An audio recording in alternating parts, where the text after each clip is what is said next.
Just moments ago in South Carolina, Donald Trump accused the sitting president of the United States of hating black people. Born out of wedlock, without parents, without supervision, without any structure, without any conscience developing, because they literally, I yield myself 3 more minutes, because they literally have not been socialized. It's the only thing he's really been good at his entire career. You know what that is? Being a racist, because he's a racist. Biden spent years palling around with notorious segregationists. Donald Trump made that remark in South Carolina while making a pitch to the core of the Biden coalition, black voters. Now, as also noted, Robert C. Byrd was a parliamentary library, a keeper of the institution of the Senate, and he was the institution itself. But to me, for a lot of us, he was a friend, and he was a mentor, and he was a guide. You almost have to feel bad for these people, you know, these career propagandists who also happen to be black Americans that have been completely tricked by the Democrat plantation of the mind, for lack of a better term, right? And I'm going to debunk everything you've ever been told about Donald Trump or Joe Biden regarding race. And this is going to be a long one, but stick with me, guys, because I'm going to reveal just about everything, right? And I'm going to prove to you that people like Abby Phillips here, they are the victims of what the Great Society started and what Democrats have been doing to them for more than 60 years now. And I feel like we almost have no choice but to feel bad for them. But, and there is a big but, you know, I do find it pretty hard to feel bad for them because they're not exactly victims. You know, some of these people are also the victimizers. And not to sound like a leftist who sees HITLER everywhere they look, but some of these people, like Abby, they really do remind me of the Jews that were turning in other Jews. And I know that's a controversial statement. I know that's a stretch. I get it. But historically, there's a lot of parallels, right? But there are silver linings, because just like the Jews who led the resistance and fought to survive in places like Poland and other places, black Americans are waking up as well. And if we believe the polls, and I get it, they're polls, they can go either way, but if they're right and the election were held today, Donald Trump would get the biggest Republican percentage of the black vote in 60 years. And instead of wondering why that would be and confronting those issues like the toll illegal immigration is taking on underserved communities, issues like Democrat crime policy doing the same thing, you know, or the fact that Democrats have kept not one promise to the black community, that they've been beholden to the Democrats and nothing has ever improved. Only empty promises year after year after year. And really, in the year 2024, there is no white America and there is no black America anymore. The only people that really see that, really believe that, are the identity politics playing politicians. You know, Democrats and Joe Biden are just plain bad for America, no matter what color you are. But if you are a certain color or a certain gender or like screwing a certain kind of people, you're not supposed to admit that. And if you happen to be one of those things and you're in the media, you have to defend it. You have to protect it. Black voters. Now, Donald Trump failed to mention a few important things there. He was the guy who played footsie with white nationalists after Charlottesville. Donald Trump was the guy who had to be asked over and over again to distance himself from David Duke, the literal grand wizard of the Ku Klux Klan. And the actual Trump sales pitch to black voters was even simpler than that. Biden bad, Trump good. And I'm thrilled to be here tonight with crooked Joe Biden's absolutely worst nightmare. Hundreds of proud, black, conservative American patriots. They shouldn't be doing well, because honestly, they've done a lousy job for you. They've done a lousy job for you. They've done a lousy job for everybody, but for black Americans, they have done a very poor job. If you want strong borders, safe neighborhoods, rising wages, good jobs, great education, and the return of the American dream, then congratulations, you are a Republican. It's pretty simple. Trump says that he's not going to take the black vote for granted. He says under the last 4 years of his presidency, he achieved the lowest African-American unemployment rate ever recorded. But it turns out that's not true.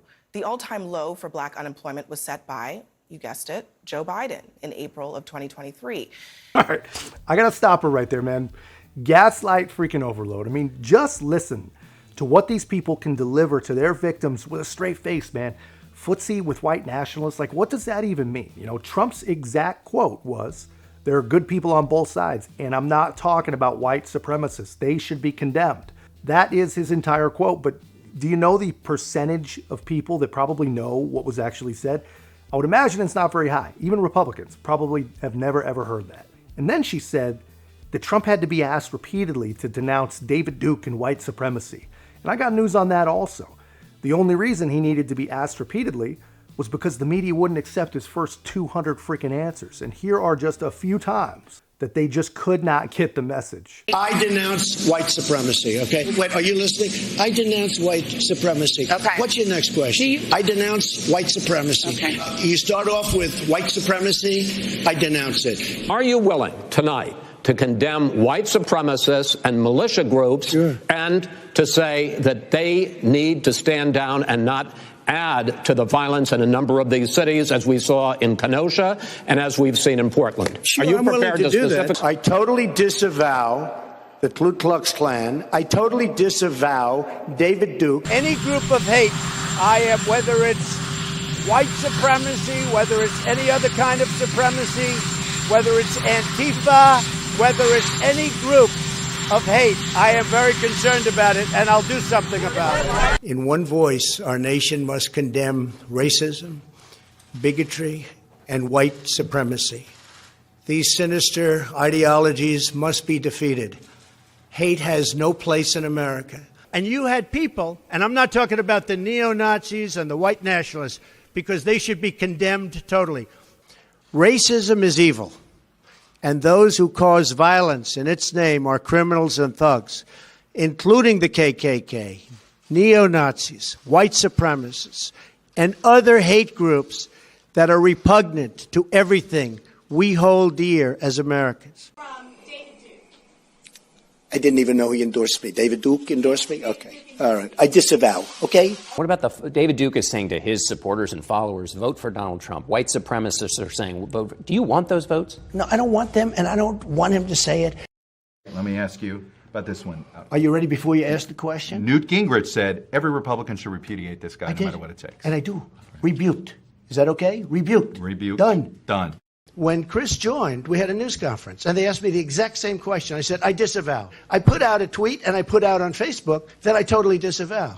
And I disavowed then. I disavowed today on ABC with George Stephanopoulos. I disavowed again. I mean, how many times are you supposed to disavow? But I disavow.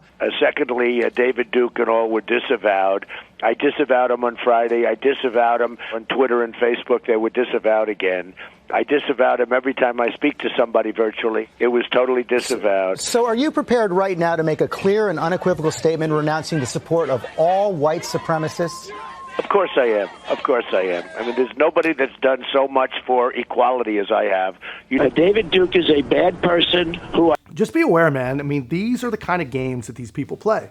They themselves asked an already answered question incessantly, and then they feel justified in taking advantage of their mushy brain victims that they call viewers and framing it like Donald Trump needed to be questioned repeatedly on his white supremacy or whatever, as if he never gave a clear answer. I mean, these people are shameful. These are shameful people. These are not serious people. And then she takes even more advantage. She says, it's not Trump, but Joe Biden with the lowest black unemployment. And all she's doing is helping Joe take credit for the continuation of the one Trump policy prescription that he continued. And just imagine this. Where would we be if he continued even a tiny little bit of Trump's immigration policy or a tiny little bit of his energy policy? Joe Biden could absolutely get away with pretending to be the greatest president ever in history. But pride and hubris, man, the Democrats' best friend, right? I'll continue, guys, but first, this is an important year for conservatism and a very, very difficult time to get conservative voices heard. So be a part of our growth. Be a part of the channel. Make sure to like, comment, subscribe. Most importantly, share the channel. Unlike racist Joe Biden, I've spent my entire life working hand in hand with black Americans to create jobs, build buildings, invest in our communities. I want to tell you, a black worker is a great worker. All right, well, let's put aside treating black people like a monolith, which he did over and over again. I disagree with that even being remotely close to what Donald Trump did, but while we're on the topic of politicians treating black voters as a monolith... If you have a problem figuring out whether you're for me or Trump, and you ain't black. I gotta wonder if our friend Abby has ever said anything about that, even in private. I wonder if that rates as a monolith to her. I would imagine that it doesn't, because when you think about it, everything the Democratic Party requires for survival is built on treating not just black people, but all people really as monoliths. And I promise you, she has never even flirted with the idea of exposing Joe Biden or any Democrat for what they actually are on air. And you have to wonder why. Why is the hold so strong on certain people? How can they watch things like that and not just cringe? President coming over to the house. President come. Here's your food, Mr. President. It's a pleasure serving you. All right, man. This is a very unique day, a very special day. We're about to eat dinner with Joe Biden. That's fire, like, the president's coming. Thank you, man. Thank you, sir. Keep the faith. Couldn't really believe that the president was coming to our house.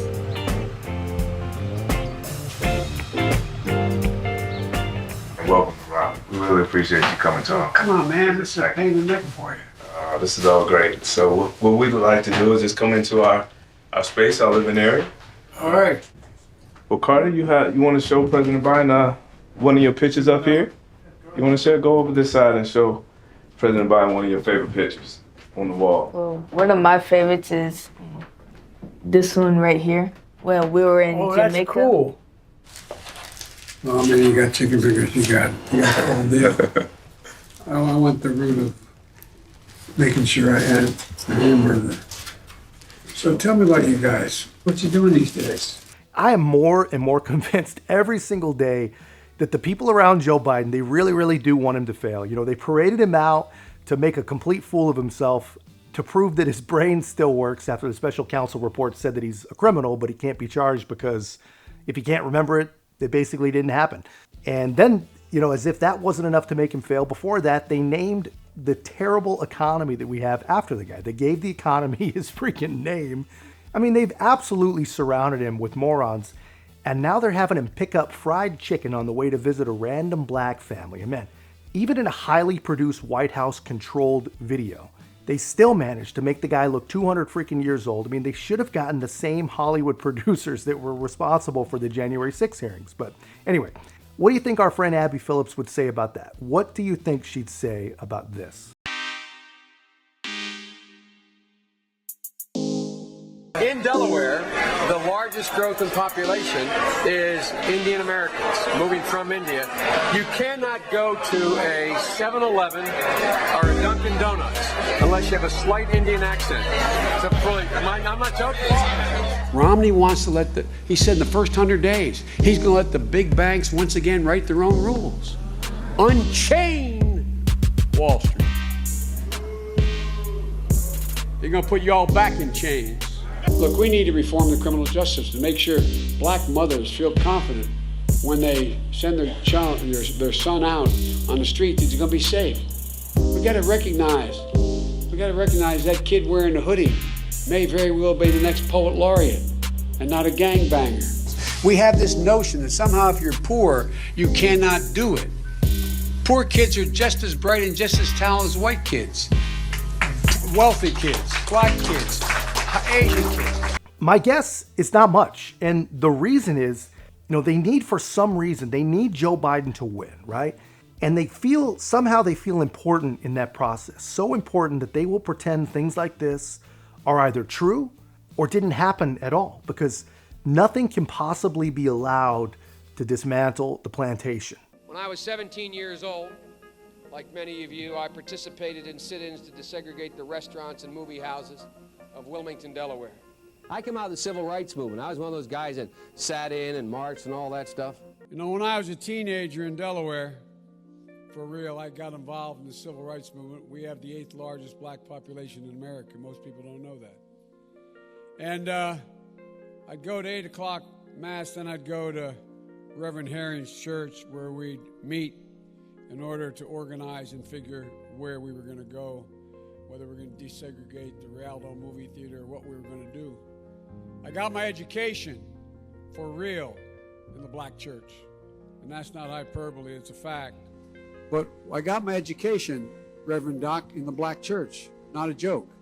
Because when we used to get organized on Sundays to go out and desegregate movie theaters and things like that, we do it through the black church. I was no big shakes, Reverend, in the civil rights movement. I was just a kid.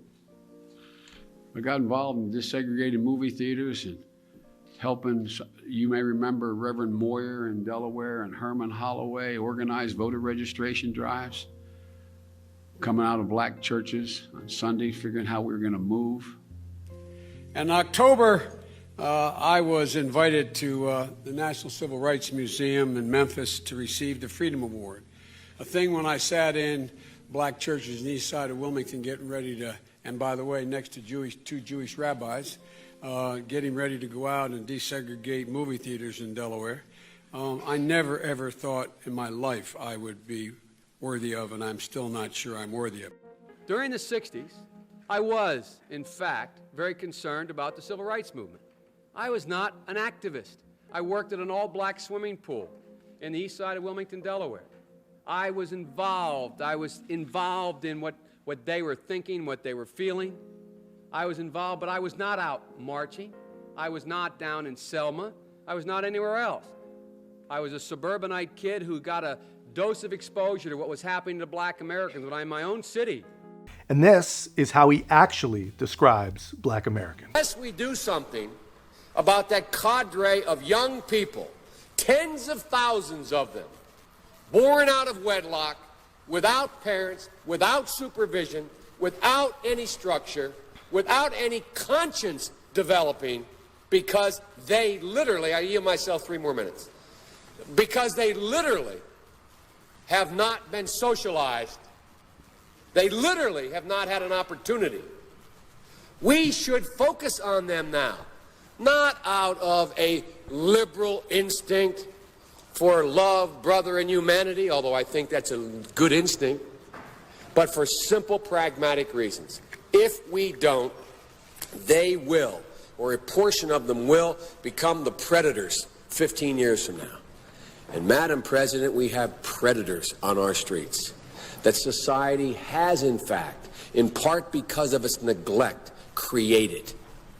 Again, it does not mean because we created them that we somehow forgive them or do not take them out of society to protect my family and yours from them.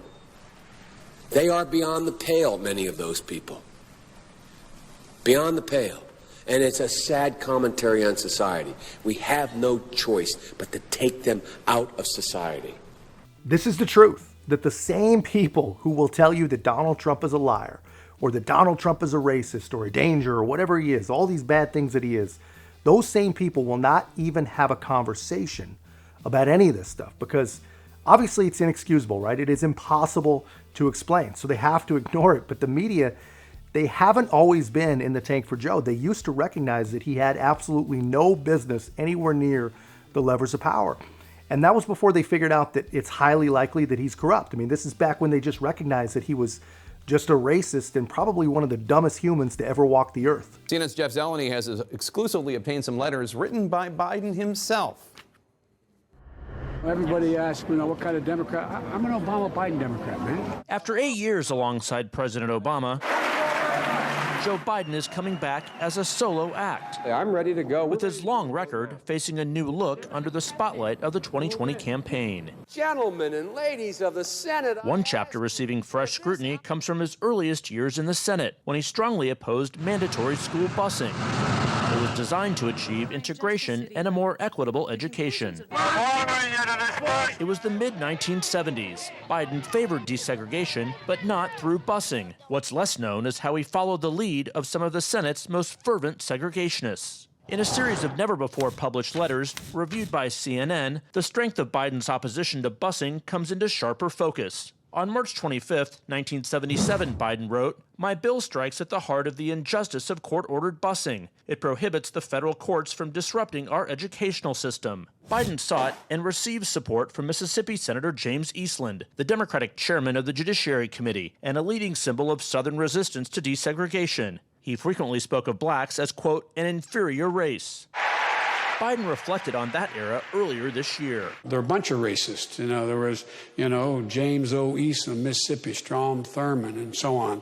There were 9 guys who were in the caucus that were, I ran against in the civil rights movement. But he did not say that Eastland and others were partners on several of Biden's anti-busing bills. On June 30th, 1977, Biden wrote, "Dear Mr. Chairman, I want you to know that I very much appreciate your help during this week's committee meeting in attempting to bring my anti-busing legislation to a vote." Then in 1978, Biden again asked Eastland to put his anti-busing bill before the full Senate, writing, "Your participation in floor debate would be welcomed." 4 decades later, after building a strong civil rights record, Biden stands by his opposition to busing, arguing it did not address institutional racism. Most busing programs in America were later abandoned, after bringing more hardship than equal opportunity to all students. A Biden spokesman telling CNN, "Joe Biden is today, and has been for more than 40 years in public life, one of the strongest and most powerful voices for civil rights in America."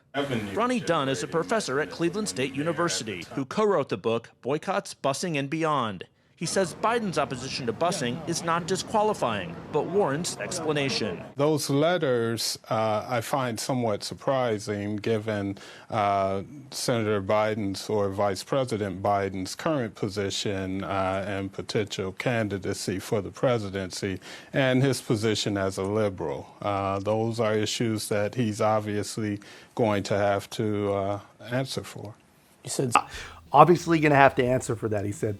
That turned out to be famous last words. Maybe if he wasn't running against a candidate that both establishment parties and every bit of the bureaucratic administrative state fears and hates, maybe they would have made him answer for it. But like the man's entire career, he got lucky and they just chalked all his behavior up to just Joe being Joe.